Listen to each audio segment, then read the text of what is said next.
Dragon of the East Blues Halloween Special!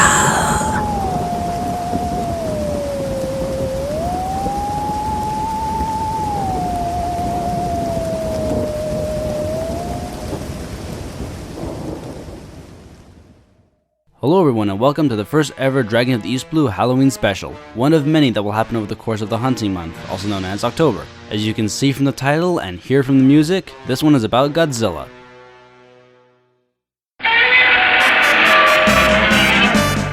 Godzilla, the king of all monsters. There isn't a person alive who hasn't heard his name, and for good reason.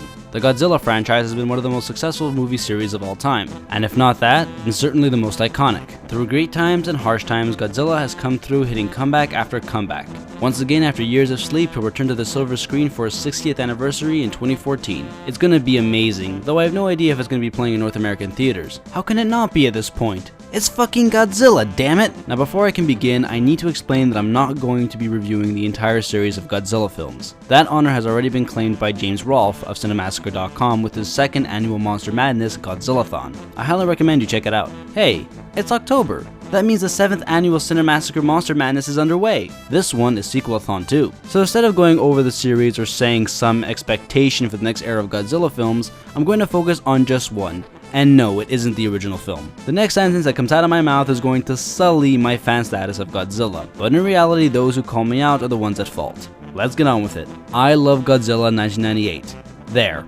I fucking said it. Despite what fans say, Godzilla 1998 was a great Godzilla flick and a great film overall. Now, if you're watching or you have watched Godzillathon, you'll see James not being a fan of the film and even saying they just used the name. I greatly disagree, and I will now explain why I love this film. As we've entered the modern age of cinema, we have seen amazing new innovations and tools. CGI has been one of the greatest breakthroughs, allowing movie makers to get past the hurdles of using puppets, animatronics, and stop motion. Of course, even with these innovations, there's still something nostalgic about the fake-looking special effects of old. That's why Godzilla films remain as great as they always have been, while still using men in rubber suits. But in 1998, things were about to change for Godzilla. He was going to have a major makeover for the American silver screen, and it was one that was long overdue.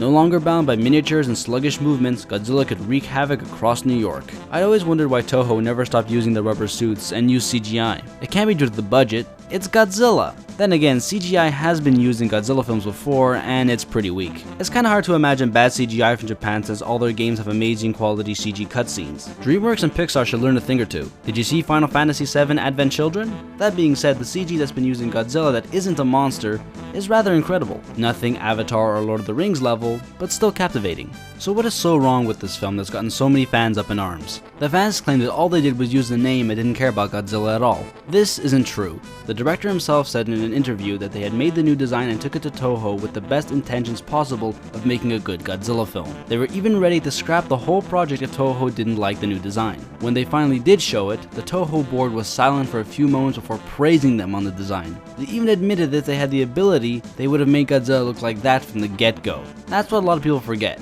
At the time Godzilla was made, Japan was under American occupation and was very limited in what they could do. The US heavily censored everything and had a stranglehold on the pop culture growth of the nation. They still made an amazing film under such limitations, don't get me wrong. In fact, even though I'm extremely curious to know what path the franchise would have taken if Toho wasn't in a headlock at the time, I love the series how it is. You know, I don't really know myself if fans are unaware of Toho's feelings for Zilla or they just choose to ignore it. Putting the design aside, the rest of the criticism isn't valid either. The human story is bad. Since when has the human conversation of the Godzilla franchise ever been a major important focus? It's all about the monster battles. You don't even root for the humans. Zilla never breathes fire. Okay, that one I'll give it to you, but they did redeem themselves with Son of Zilla in the animated series. Zilla dies from the military. Now look, the film is trying to reintroduce Godzilla with a film that's trying to be faithful to the original, but still being relatable to American audiences. They couldn't use the oxygen destroyer again, and there was no way that they could bring in another monster to fight Zilla since we all want Zilla to win. On top of which, Toho was about to make the Millennium series, so Roland Emmerich couldn't make his own series running parallel to Toho's. It's a no-win situation here. And yes, there was a surviving egg at the end of the film which is going to be saying, oh, there's going to be a sequel of some kind, but I think it was just to draw people in for the next series of Godzilla films rather than a bunch of new American ones. And to all those who say this is the worst Godzilla film ever made, fuck you. The child era of Godzilla was the worst as it degraded the king of all monsters to a children's hero. He went from being the T-Rex from Jurassic Park to Barney the dinosaur. Seriously, that is not Godzilla. Congrats, you are correct. Like I said, Roland Emmerich needed to make a relatable film, but also make one that was fairly faithful to the source material. Because of this, Godzilla's origin was changed. Now this has happened before with the Toho films. Mutated Lizard, Revived Godzillasaurus, Time-Traveling Godzillasaurus, and with Godzilla 1998, his new origin story is that he's a mutant iguana from the Galapagos Islands. This is why Zilla is classified as a separate monster in the Millennium series, so give it a rest. And that's another thing, everyone keeps calling Zilla T-Rex, and Godzillasaurus is what? Jackasses. Well, that's it folks, my Godzilla tribute in defense of Godzilla 1998. I'm sure I'm gonna get hate in the comments about this, but if you can't understand my point of view with this, then we really have nothing more to discuss. I hope you enjoyed my first ever Halloween themed special, because more are on the way. This is Dragon of the East Blue saying sail on, and welcome back Godzilla. Now reclaim your throne as king of all monsters.